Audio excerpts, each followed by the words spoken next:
Guam, a precious paradise, is the largest of the islands in the Western Pacific region called Micronesia. It is one of the most beautiful resort islands in the world and is visited by many tourists globally. It has its own unique cultural history, which is a complex mix of diverse elements.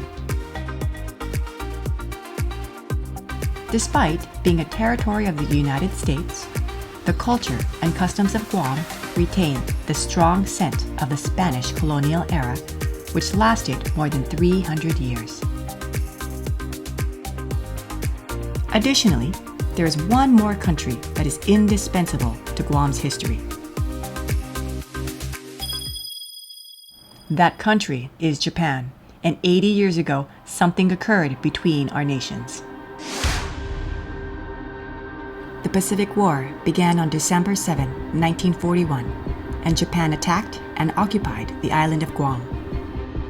The Battle of Guam ended with the American recapture of the island on July 21, 1944. Between this period, the Chamorro became subjects to the tragedies of war. What many historians don't document, however, is the history between Japan and Guam going further back. Before the Japanese occupation, there were Japanese immigrants who had immersed themselves into the Chamorro community and culture. These individuals share a very different story of coexistence.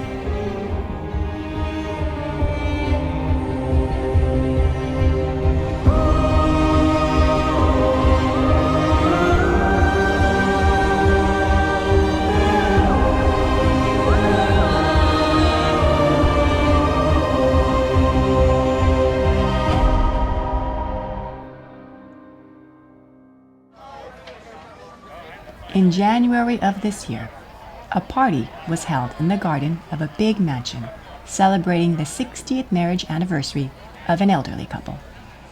Congratulations, Mom and Dad. We love you. We love you all. Thank you for coming.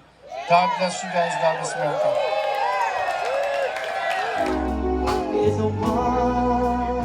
This is Mr. Frank S.N. Shimizu. At the age of 83, he is a third-generation Japanese Chamorro, or Sansei.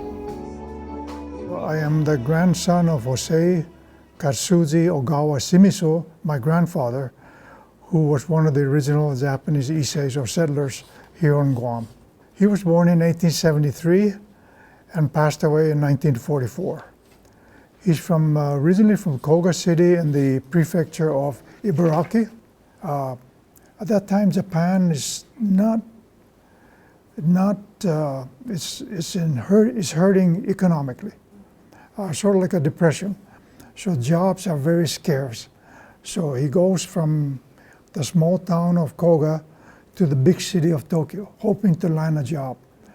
Well, he was lucky because he worked for a pharmaceutical wholesale medicine company, and he worked there for a few years.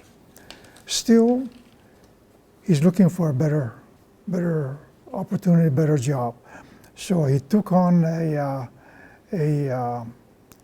sense of adventure. He went overseas, accepted a job as a branch manager for Nanyo Hiki Trading Company in Saipan. In 1896, Kazuji Shimizu immigrated to Saipan as a branch manager for Nanyo Hiki Trading Company. He then met and married a Chamorro woman by the name of Magdalena Ariola. Eventually, 2 sons, Jose and Antonio, were born. To expand business further, Kazuji Shimizu rented land in Saipan and started a coconut plantation to make copra.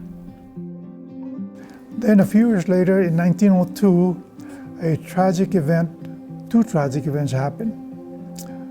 He was 29 years old only when his Saipan wife, Magdalena, died.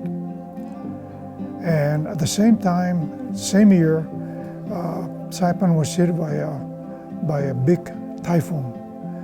And in 1902, the typhoon destroyed most of his plantation. So he said, that's it. He relocated to Guam. Shortly thereafter, about 1903, as a 30-year-old, he fell in love again this time with a Chamorro Spanish lady. Her name is Concepcion Martinez Torres. He had 4 children, a daughter, Carmen, 3 sons, Jesus or Jim, Joaquin or Jack, and my dad, Ambrosio. In 1909, the wife, Concepcion Torres Shimizu, died. And my dad was only a few hours old when the mom died of childbirth. She lost a lot of blood in the premature birthing of my dad, and she died. However, the infant Ambrosio was adopted by a close family friend, the Leon Guerrero family, the so-called Paquito family. The mom there was also nursing a baby girl. So we call her Mariana, Nana and Mariana. Nana is the same thing as Tata, except Nana is mother, Nana and Mariana. So Nana Mariana took my dad and nursed him back to health. Some of the business ventures of my grandfather, Jose Katsuji Ogawa Shimizu, has 5 different kinds of businesses. First off, he opened a store. Then he started importing products from Japan, so he started an import business. He imported rice, canned goods, construction materials, beer such as Kirin. In 1909, the first Kirin shipment came to Guam. Another business area that he's involved in is export. His plantations here in Guam produce copra and sugar. So he used those products, put it aboard his ship and exported it to Japan. Because of this import and export business, he got involved in the shipping industry. So he bought 3 that I know of, 3 vessels to go from Guam to Japan, Japan back to Guam via Saipan. This is a photo of one of his motor schooner, the Mariana Maru. I myself used to own a small sailboat, so I really like that photo. Then, of course, in 1941 and 1944, World War II came. So a couple of years before 1941, the JKS operation stopped because of the war. Two parts of the war. Part 1, of course, is December 8, the first Battle of Guam and the Japanese occupation. The second part of the war is July 21, 1944. That's when the United States forces came and recaptured Guam. This is the photo I showed you earlier of the JKS store before the war. And on the right side is the JKS store after the war. Nothing left, totally destroyed. This is the last photograph of my grandfather, taken when he was 71 years old. It's around 1944, shortly before he disappeared and presumed dead.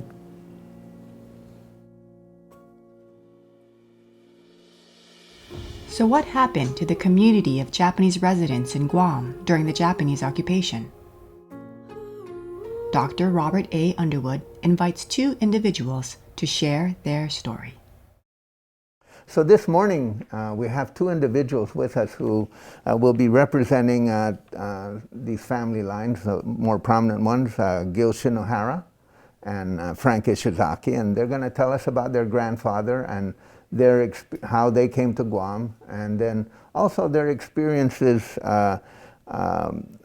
with the Ishizaki family name and the Shinohara family name, and how that intertwined maybe with World War II, and then subsequently, and how they fit into that.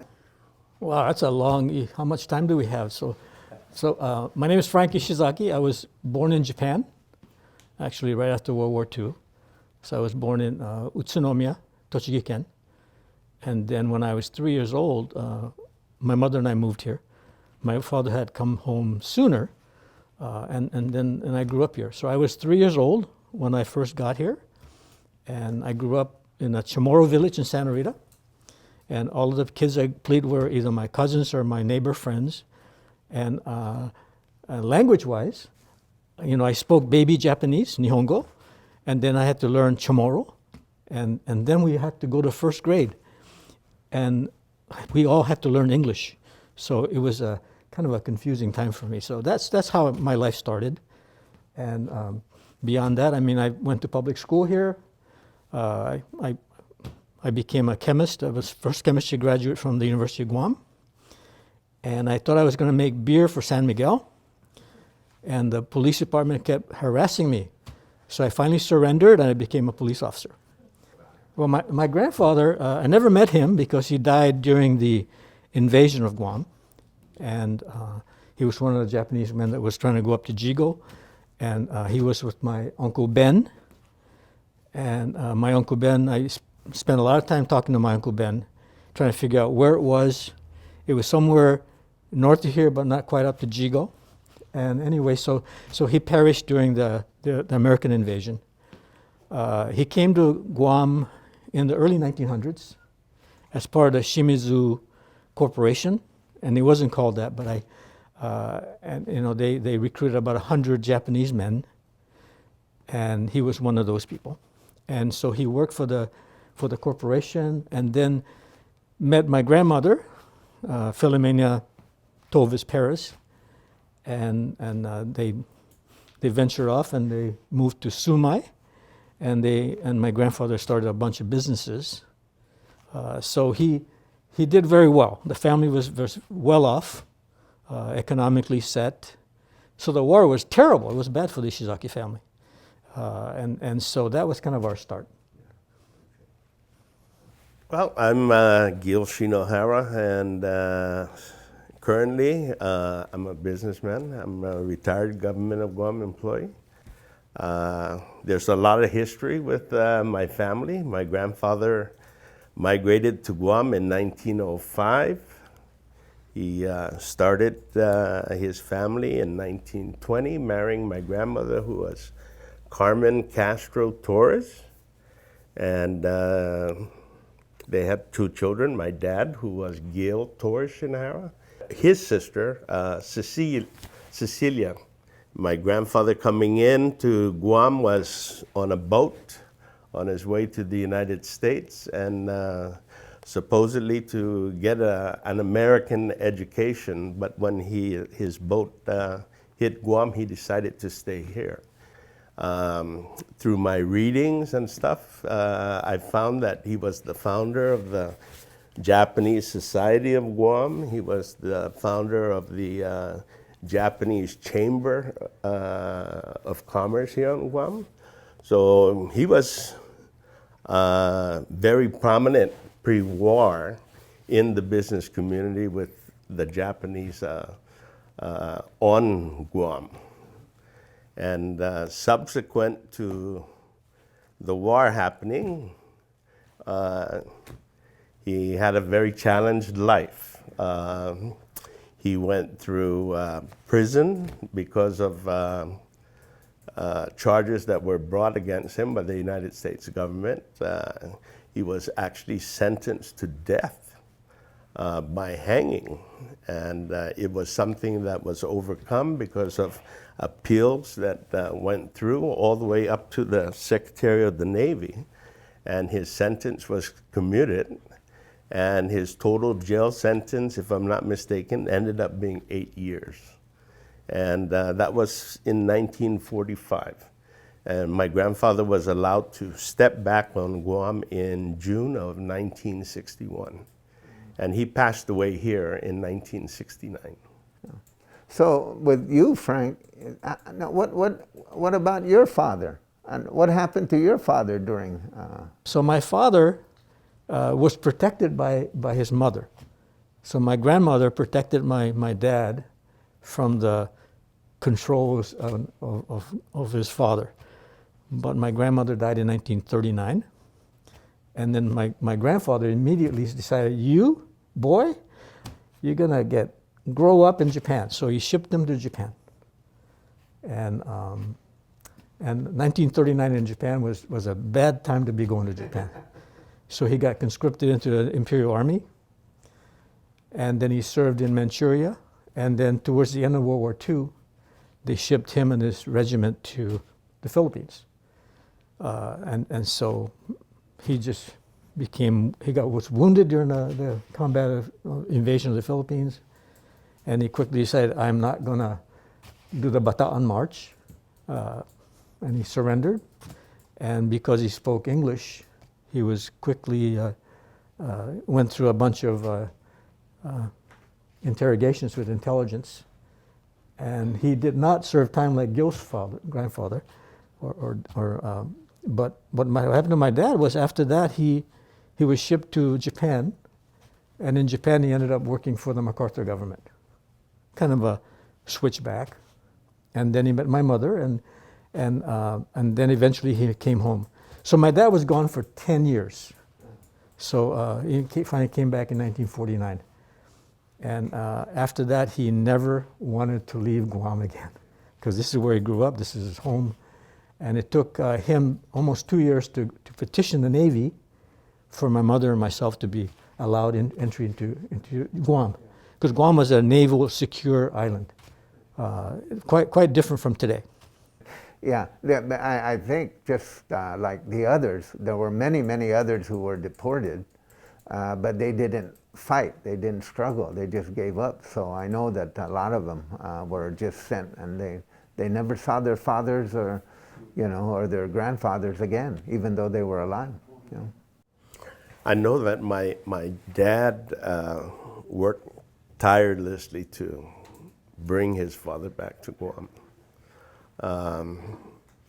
It was the Secretary of the Navy he had to deal with in order to get the attention that was necessary to address the issues that were brought upon my grandfather during his trial and stuff. And I think one thing of most significance is that my grandfather was charged with treason against the United States. And one of the findings during the appeal process was that my grandfather was a Japanese national, thus he could not be charged with treason. Well, we have, I feel really blessed to have grown up here. We went through some difficult times in our family history, and I'm part of Guam, more than any other place in the world. And so I'm proud to be the 1/4 Chamorro, and I'm also proud to be the 3/4 Japanese. And Guam is very forgiving. I think Guam is very forgiving, knowing that the brutality of war was here. And I feel very fortunate that no one's kept me, treated me in a bad way for those atrocities. And I'm sorry for all of that. Our family suffered as well.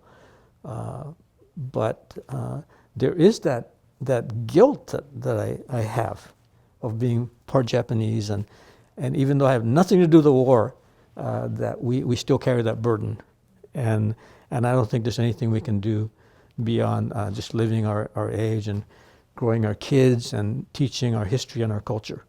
So, and I thank Guam. Guam has been very good for our family. So, while the Japanese side of the family originates from Kagoshima, we are Chamorros, and we live as Chamorros. We don't dispel the fact that we have Japanese blood. As a matter of fact, I'm quite proud of the Shinohara name. I understand my family history and the challenges that my grandfather and his children went through along with my grandmother, and it was substantial. Yet, business continued to thrive for the Shinohara family, and we are strongly rooted here, and we are a permanent family here on this island,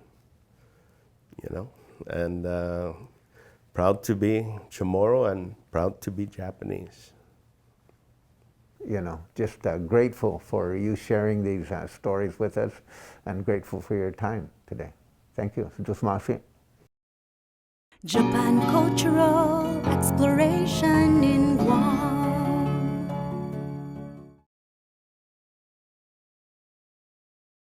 Okay, now we're going to talk a little bit about my dad, Ambrosio Torres Shimizu. He was born in 1909 and passed away in 1988. He is the youngest son of Jose Katsuji Ogawa Shimizu and Concepcion Martinez Torres. After World War II, Frank's father, Ambrosio, started business as Ambrose. They sold surplus military items such as vehicles, jeeps, weapon carriers, and parts. In August of 1949, Ambrose was legally and officially incorporated. Their primary business became the distribution of malt beverages with exclusive sales rights to Budweiser. For me, initially, it was my lack of experience in business, in the business world. But my father, Ambrosio Torres Shimizu, is my primary teacher and mentor. He showed me by example how to succeed in business as well as raising a family.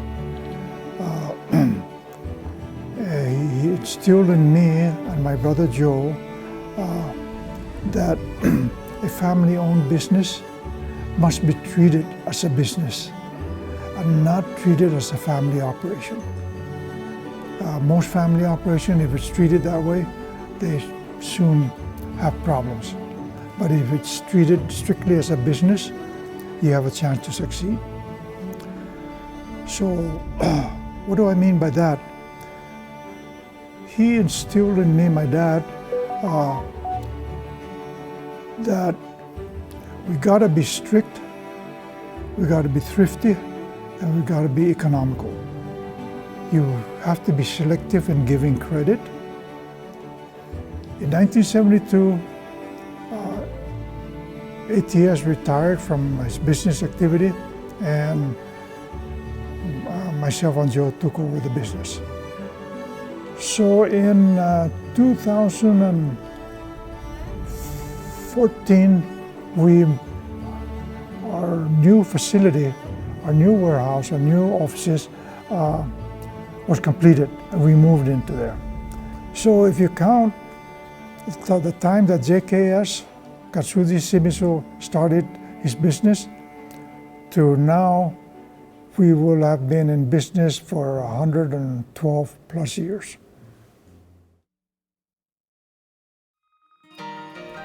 More than 120 years ago, a group of about 53 Japanese citizens immigrated to Guam.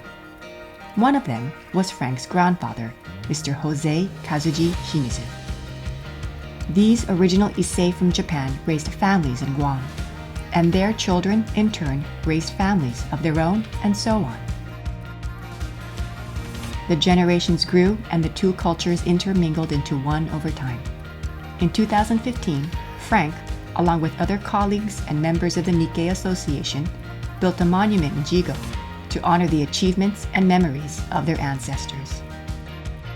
In 2018, Frank became the first Chamorro to be awarded the Japanese Foreign Minister's Certificate of Commendation, honored for his continuing promotion of mutual understanding between Japan and the United States.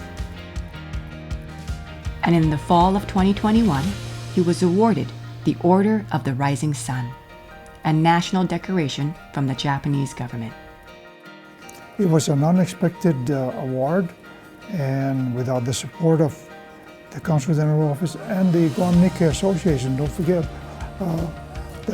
its past and present officers, they all contributed to this award. I mean, I don't know whether I deserve it without those guys having a hand in that award. Just to be considered in itself is a great honor, but to actually receive it, wow. It's actually received the Order of the Rising Sun. It's a humongous, tremendous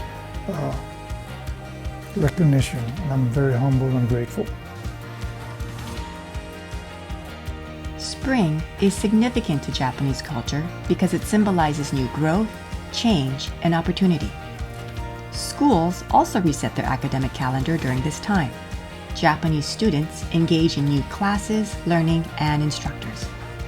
The Japanese Exchange Teaching Program, also known as JET, is a government program that provides an opportunity for individuals to teach, live, and experience Japan.